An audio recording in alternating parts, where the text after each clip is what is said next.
here is the cut of Mr. Rise and Shine.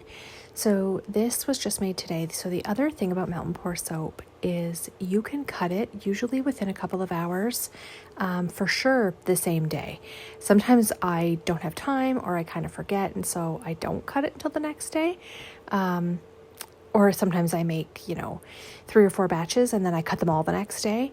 But you can cut this within a couple of hours usually. So I made this earlier today. I'm cutting it. It's probably 6 or so hours later when I'm cutting it. And I just made sure it was fully set. It is a little soft, but it's not, but it's definitely set. Like it's not liquidy at all.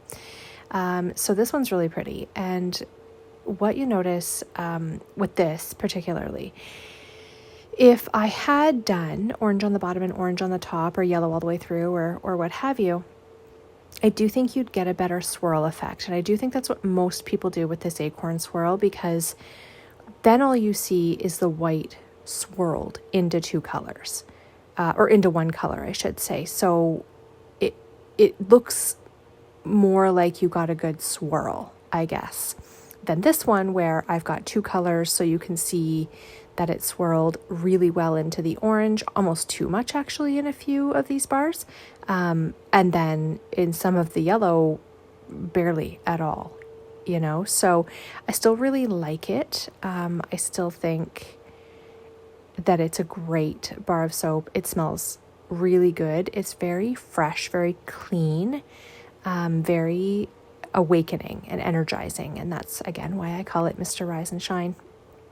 It's, you can see too, if you go back to the making video, you can see when I swirled the yellow and the white, like the second swirl, the 3rd layer, there were a few spots where the white came up and I kind of pulled it up, and you can tell that those are the better swirls for sure into the yellow color.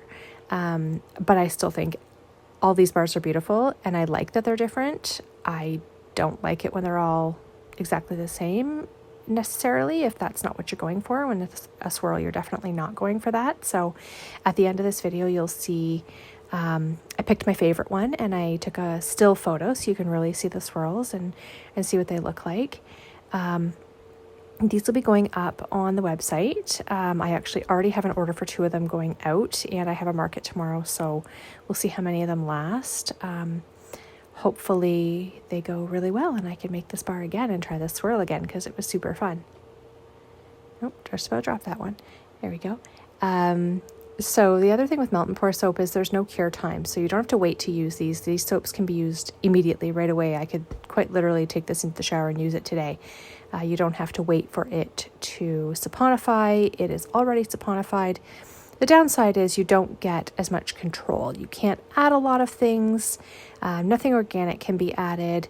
No florals, nothing like that. So you're kind of limited, but still makes a really great bar of soap.